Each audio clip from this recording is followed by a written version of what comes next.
Check out ASAP Law's books on judiciary and UPSC. Coupon code and details in description box. Hello, welcome to legal awareness web series. ये जो हमारा YouTube channel है, इसमें हम बात करते हैं करंट लीगल डेवलपमेंट्स की। हमने बात की थी जेईई और नीट के पोस्टपोनमेंट की। मैं डेलिबरेटली क्लैट के ऊपर ज़्यादा नहीं बोला था, इसलिए क्योंकि मुझे लगा था कि वो शायद मुनासिब नहीं है। लेकिन अब क्योंकि NLSIU क्लैट से बाहर चला गया है और उन्होंने अपना टेस्ट खुद करना अनाउंस कर दिया है, तो एक तो उनका एडमिशन नोटिस जो है वो पब्लिक डोमेन में है।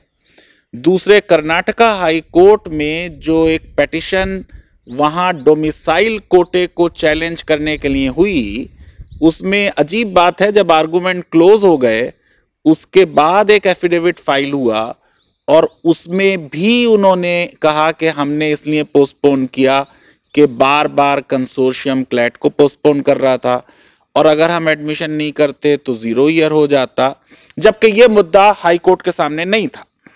तो मैं ये समझता हूं कि जो मेरे व्यूअर्स हैं उनमें से बहुत से क्लैट का एग्ज़ाम दे रहे हैं, बहुत से पेरेंट्स हैं जो मेरे व्यूअर्स और सब्सक्राइबर हैं, उनके बच्चे जो हैं वो क्लैट का एग्ज़ाम दे रहे हैं और वो एक डिसएडवांटेज पे हैं कि पहले वो एक टेस्ट देते और उससे उनका NLSIU को लेके बाकी सारे NLUs में एडमिशन होता, और अब उनको इतने बुरे हालात हैं जबकि कोविड-19 के 2 टेस्ट देने पड़ेंगे।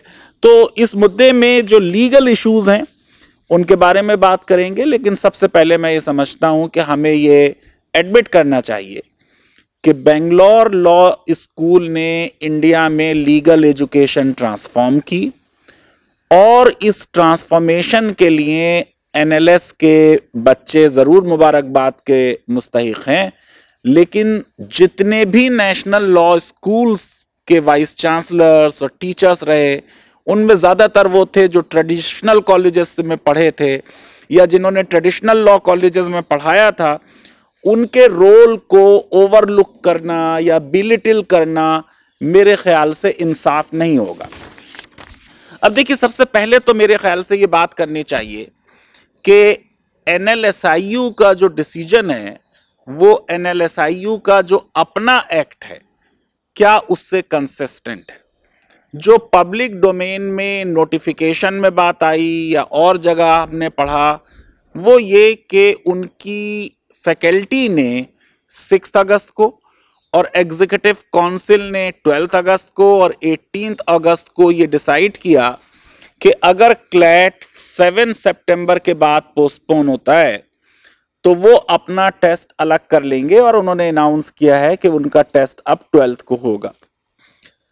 अब क्वेश्चन ये है कि ये इसमें कहीं ये नहीं आया कि एकेडमिक काउंसिल की मीटिंग कब हुई, और अगर एकेडमिक काउंसिल की मीटिंग हुई तो क्या एग्जीक्यूटिव काउंसिल एकेडमिक काउंसिल की रिकमेंडेशन पर एक्ट कर रही थी।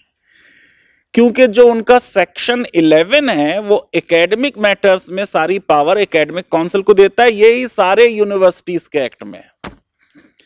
और एग्जीक्यूटिव काउंसिल एक सुपीरियर बॉडी है, लेकिन वो एकेडमिक मैटर्स में हर यूनिवर्सिटी में एक्ट करती है on the recommendation of academic council. So much so कि सेक्शन 13 जो NLSIU का है एक्ट, उसमें साफ दिया है कि कोई भी रेगुलेशन जो इनरोलमेंट और एडमिशन इन NLSIU होगी वो तब तक एग्जीक्यूटिव काउंसिल डिसीजन उसमें नहीं लेगी जब तक उसमें एकेडमिक काउंसिल से रिकमेंडेशन नहीं आ गई। इसका मतलब इन सारे मैटर्स में प्रायर कंसेंट, कंकरेंस, ये सिर्फ कोलिजियम की तरह कंसल्टेशन का मीनिंग नहीं है। ये जो कंसल्टेशन है, ये ओरिजिनल जो कंसल्टेशन का मीनिंग था आर्टिकल 124 में कि प्रेसिडेंट जो है वो कंसल्ट करेगा जजेस से और CJI से, वो नहीं है मीनिंग। बल्कि जो आज मीनिंग है कोलिजियम के कंसल्टेशन का कि प्रेसिडेंट बाउंड है कोलिजियम के ओपिनियन में, यानी कंसल्टेशन नहीं है कंकरेंस है।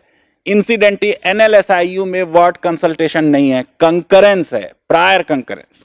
ये एक लीगल बात हुई, इसके बारे में मुझे नहीं मालूम है। NLSIU के जो एकेडमिक काउंसिल के मेंबर्स हैं उनको ज़्यादा मालूम होगा और वो इस पे ज़्यादा अच्छे तरीके से अपना ओपिनियन दे सकते हैं। दूसरी चीज़ ये है कि ये जो पूरा क्लैट का एग्जाम है ये शुरू हुआ है सुप्रीम कोर्ट के ऑर्डर से 2006 में वरुण भगत वर्सेस यूनियन ऑफ इंडिया। उस जमाने में 7 नेशनल लॉ यूनिवर्सिटीज थे, गुजरात तक स्टेब्लिश हो गए थे। उन्होंने एक MOU किया और उस MOU में यह तय हुआ कि इन 7 यूनिवर्सिटीज में LLM और BA LLB या BCom LLB या BBA LLB के एडमिशन कॉमन एडमिशन टेस्ट से होंगे, क्लैट से होंगे। ये MOU बाद में अमेंड हुआ, उसमें और NLUs जो नए बने थे उन्हें इंक्लूड कर लिया गया और फिर बाद में कंसोर्शियम बन गया, जो कंसोर्शियम जो है 2019 में बेंगलोर में रजिस्टर कर दिया। अब अगर आप सुप्रीम कोर्ट के जजमेंट्स भी ले लें तो TMA पाई में सुप्रीम कोर्ट ने, इस्लामिक एकेडमी में और बहुत से केसेस में, क्रिश्चियन मेडिकल कॉलेज वेलोर में, नीट के मामले में कॉमन एडमिशन टेस्ट एम्फेसाइज किया है। गो कि मेरी पर्सनल राय में इतनी over emphasis on common admission test जो है वो बहुत अच्छी चीज नहीं है। हम ये समझते हैं कि हर मर्ज की दवा है कॉमन एडमिशन टेस्ट, ये बात सही नहीं है। लेकिन इन सारे केसेस में सुप्रीम कोर्ट ने कहा है कि admission test fair and transparent होगा। अजीब बात है कि NLSIU ने अपने नोटिफिकेशन में लिखा है कि वो कंसोलिडेटेड मेरिट लिस्ट पब्लिक नहीं करेंगे। इसका मतलब यह कि जो फेयरनेस और ट्रांसपेरेंसी की यार्डस्टिक है उस पे भी ये नोटिफिकेशन पूरी तरह पक्का नहीं उतरता। बार बार ये बात कही गई कि साहब क्लैट ने पोस्टपोनमेंट्स किए।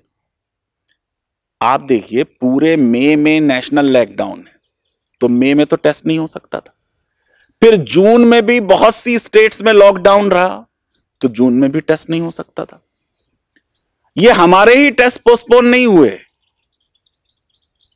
जो NTA का नीट और JEE हैं वो भी पोस्टपोन हुए और पोस्टपोन होने के बाद वो मई में, जून में, जुलाई में, अगस्त में नहीं हुए। 1 सितंबर से पहले एक भी नेशनल एडमिशन टेस्ट नहीं हुआ। इसका मतलब सितंबर से पहले देश के वो हालात ही नहीं थे कि उसमें कोई एडमिशन टेस्ट हो सकता था। खुद MHRD मिनिस्टर ने 2 जुलाई को अनाउंस किया कि JEE मेंस 1 से 6 सितंबर तक होगा। अभी हुआ तो कितनी कंट्रोवर्सी हुई, कितने बच्चों ने प्रोटेस्ट की, कितना लिटिगेशन हुआ और फाइनली सुप्रीम कोर्ट ने कहा कि लाइफ मस्ट रिटर्न नॉर्मल और बड़ी मुश्किल से वो टेस्ट हुआ।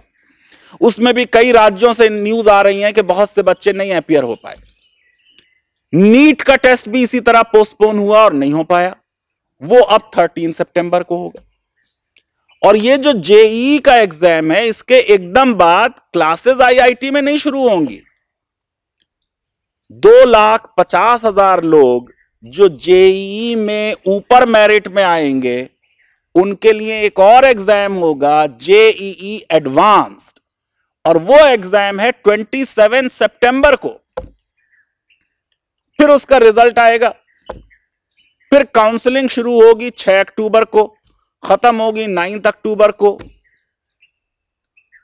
BSc इंजीनियरिंग आर्किटेक्चर का टेस्ट ही 6 अक्टूबर को है। यानी IITs जो देश के इंस्टीट्यूशंस ऑफ एक्सीलेंस हैं, जिन्होंने भारत का नाम पूरे विश्व में ऊंचा किया है, उनके यहां अक्टूबर से पहले क्लासेस नहीं हो रही। लेकिन कोई ये नहीं कह रही IIT कि हमारे यहां 0 ईयर हो जाएगा। ये जो पूरा ट्राइमेस्टर का भी मामला है, उस आर्गुमेंट को भी अगर टेस्ट कर लें कि अगर एक ट्राइमेस्टर में 4 पेपर हैं और नेशनल लॉ यूनिवर्सिटीज में 5 या 6 पेपर होते हैं एक सेमेस्टर, अगर उसकी 60 क्लासेस भी होनी है पर ट्राइमेस्टर, ये एक्स्ट्रा ऑर्डिनरी सिचुएशन है। इस एक्स्ट्रा ऑर्डिनरी सिचुएशन में तो सुप्रीम कोर्ट ने मेडिकल एडमिशन के बारे में, जिसके लिए डेडलाइन सालों से दी हुई है, कि 30 सितंबर के बाद नहीं होगा। कोर्ट ने कहा अगर प्रेसिंग इमरजेंसीज हैं तो 30 सितंबर के बाद में एडमिशन होगा, यानी बाद में क्लासेस होंगी अक्टूबर में, ईयर लॉस नहीं होगा। जैसे हमने स्कूल का सिलेबस 30% कम किया, हम एनएलयूज का सिलेबस भी 30% कम कर सकते हैं। तो जहां 60 क्लासेस होनी है, इस बार हम 40 क्लासेस ले सकते हैं। अगर हमारे वीक में 20 आवर्स पढ़ाई होती है, हम 28 आवर्स पढ़ाई कर सकते हैं। अभी दिनेश सिंह, जो कि बहुत बड़े मैथमेटिशियन है, दिल्ली यूनिवर्सिटी के वाइस चांसलर हैं, उन्होंने आर्टिकल लिखा कि इलाहाबाद यूनिवर्सिटी 1980s में 3 साल पीछे थी, लेकिन उन्होंने कोई 0 ईयर नहीं किया और एक एकेडमिक लीडरशिप वाइस चांसलर्स ने दिखाई और उनका एकेडमिक कैलेंडर फिर टाइम पे, शेड्यूल पे आ गया। दिल्ली यूनिवर्सिटी में भी बहुत प्रोटेस्ट होती रही हैं, महीनों तक पढ़ाई नहीं हुई है और उसके बाद उन्होंने भी अपना मैनेज कर लिया। मैं ये समझता हूं कि जब एडमिशन टेस्ट जुलाई अगस्त में पॉसिबल नहीं था, तो फिर कंसोर्शियम को ब्लेम करना सही नहीं होगा। 7 सितंबर का पोस्टपोनमेंट इसलिए हुआ कि वेस्ट बंगाल ने कंप्लीट लॉकडाउन अनाउंस कर दिया 7 सितंबर को। इसका मतलब कि एक ही बस पोस्टपोनमेंट हुआ है, वो 7 सितंबर का हुआ। बाकी मई और जून और जुलाई के पोस्टपोनमेंट कोविड-19 के हालात बुरे थे। कुछ स्टेट्स खुल गई थी तो कंटेनमेंट जोन बंद थे, नाइट कर्फ्यू था, वीक में 2 दिन लॉकडाउन था, इंटर स्टेट ट्रेवल परमिसेबल नहीं था, होटल्स नहीं खुले हुए थे, इस वजह से मामला था। फिर जब क्लैट कंसोर्शियम ने यह डिसीजन लिया कि हम इस साल कंप्यूटर बेस्ड सेंटर एग्जाम करेंगे, तो हमें एक सर्विस प्रोवाइडर चाहिए था। उस सर्विस प्रोवाइडर के सिलेक्शन में समय लगा। फिर अब जो डेट फिक्स हुई है अगस्त में और सितंबर में, वो डेट सर्विस प्रोवाइडर्स ने दी है। तो सर्विस प्रोवाइडर के पास अवेलेबल होनी चाहिए डेट। ऐसा नहीं है कि हमने 22 अगस्त से 7 सितंबर कर दी और 7 से 28 कर दी।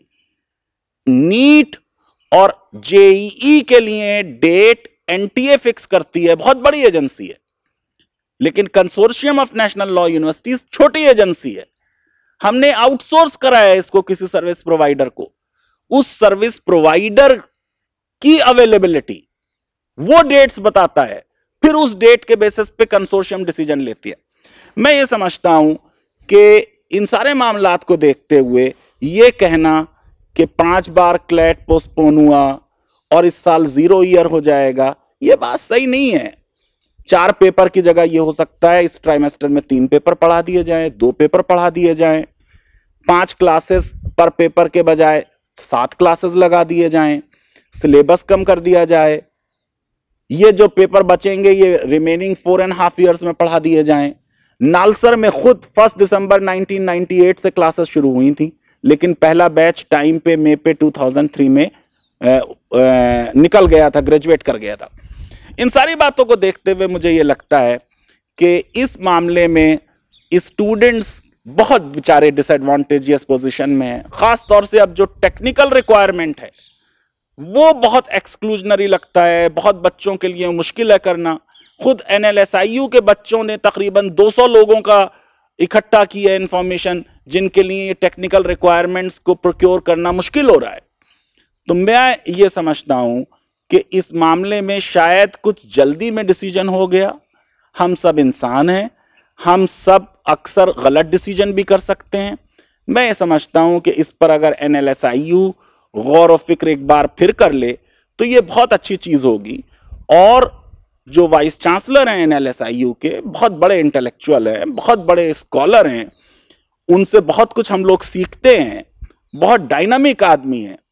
उनका क्लैट से जाना न सिर्फ बच्चों की जो इस वक्त लेजिटिमेट एक्सपेक्टेशन है कि एक एग्जाम से एनएलएसआईयू में भी एडमिशन होता, वो इफेक्ट हो रही है, बल्कि हम लोग भी उनके इंटेलेक्चुअल इनपुट से डिप्राइव होंगे। लीगल अवेयरनेस वेब सीरीज आपको पसंद आती है तो मेरी रिक्वेस्ट है कि हमारे इस वीडियो को वाइडली शेयर कीजिए, हमारे चैनल को सब्सक्राइब कीजिए और बेल आइकन ज़रूर क्लिक करें। जिन लोगों ने NLSIU का NLAT के लिए फॉर्म भरा है, मेरी शुभकामनाएं और बेस्ट विशेस उनके साथ हैं।